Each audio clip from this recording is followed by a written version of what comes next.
Well, hello to the First Baptist family and to the friends of First Baptist Tulsa. This is the Midweek Update for April 20th, 2022, the week after Easter.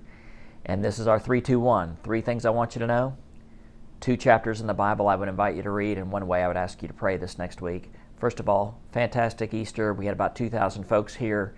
Let me encourage you, if you are still isolating and still kind of pulling back, now's the time to get back involved in church, to get back involved in community. We are made to worship God, and we are made to be around other people. If you're holding back, it's time to step back in. Okay, so here's the 3 things I want you to know. Men's retreat Friday night. You can sign up online. It's $12 from 6 to 9. Be a great time to eat some barbecue, hang out with other guys, hear a word from the Lord. So that'll be Friday night. This month, next month, May, is our cereal collection for our Caring Center ministry. And we did this last year, rather successfully, I might add. On Sunday morning, you can stop by the volunteer desk and pick up a sticker. And it's all about cereal collection. Take that sticker home, put it on a box, put it on your front porch, post it to social media. I'm asking you to invite your friends and neighbors and coworkers to be a part of this cereal drive with us, okay? We did this last year. We put a sticker on a box, put it on our front porch, let our neighbors know they were bringing cereal by.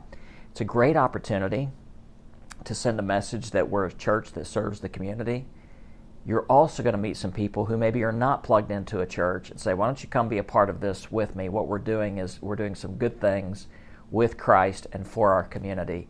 It just opens doors to some conversations, okay? And so take advantage of this during the month of May. As you collect cereal boxes in your neighborhood or your workplace, bring those to church, and we're going to distribute those all summer long to people in our Caring Center ministry who need that assistance, okay? Third thing I want you to know, beginning May 15th, we're starting a new teaching series on anxiety, Lessons from the End of the Rope. And I shared a little bit about this on Easter Sunday morning. There are 7 people in the Bible.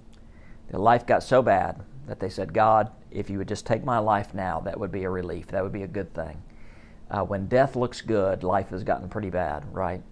Well, if God can call those 7 people back from the edge, He can also call us back from the edge of anxiety. And anxiety is something so many people are living with in culture right now. So this is not just for you. And I hope if you deal with anxiety, you will take advantage of this teaching series. But this is an easy opportunity. And we have these cards available on Sunday morning. Pick up a handful as you talk to people, hand these out to invite people to join you for worship. And what I believe to be a very important teaching about surrendering our anxiety into the hands of the Lord. And again, that teaching series will begin May 15th. So here's 2 chapters in the Bible I would invite you to read. We're still in Leviticus, and I'm asking you to read this next week, Leviticus 11 and 12. And this is a little bit of a sampler because so much of Leviticus, if you remember, is about worship and about holiness. And Jews, part of their living out a life of holiness is being very careful about what you eat, what you put into your body, okay? So what chapter 11 is going to do is it's going to give you a taste, no pun intended, for some of the eating regulations that the Jews have observed over the years, okay? What we're missing is the reason God gave these specific laws, okay? Why did He say avoid this food and that food? God really doesn't give a reason. Some of it could be hygiene, that there are some foods that just are not good for your body and actually will do more harm than good, right? Some of the regulations may have to deal with a connection with pagan cultures, that pagan people ate this particular animal in kind of a ritual, and you're not even to identify, you're not even to come close to resembling that. Some think that these dietary laws have to do simply with intentionality. We are always thinking about food, right? And so by being intentional in what you eat, you have some geared-in reminders about holiness and what it is and what it is not. But it could just be that a lot of these laws, God is saying, because I said so. Do this because I said so. When I was a really young parent, I thought, boy, I'll never say that. I'll never say to my kids, because I said so. Yeah, and then they became teenagers. So that happens. But I tell that to my kids at times. I've used that, do this because I say so. because I've deserved and I've earned the right to be trusted. I know you don't understand what I'm asking you to do, but just do it because I say so, because I'm telling you this is the best way to operate. Even if you don't see it, I see it for you.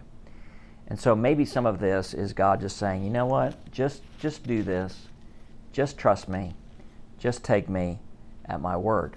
But then we get all the way to the New Testament, and Jesus says this, and he talks particularly in Matthew 15 about hand washing. He said, it's not what goes into your mouth that makes you holy, but it's what comes out of your mouth. Or rather, it's not what goes into your mouth that can make you unholy, it's what comes out of your mouth. Not what you put in your stomach, it's what comes out of your soul. And so we don't practice the same regulations that the Jews had in eating. And there's several parts in the New Testament where it shows that there's a kind of a sundown clause on some of those things. Peter's vision in Acts, when we get to that, you'll see that. But Jesus said it's not about food. It's about not what you put into your mouth, but what comes out of your mouth, what comes out of your heart, what comes out of your soul. That's what makes you holy. Another thing I'll have you notice in chapter 12, you'll notice from verses 6 onward, there's a ceremony for purification after a woman has a child about bringing a lamb or a pigeon to the temple for an offering. Okay. The idea here is when you have a child, the woman, after a certain number of days, would go into the temple, offer sacrifice of a lamb, and if you're poor and couldn't afford a lamb, you could bring 2 turtle doves, right? So we fast forward again to the birth of Jesus.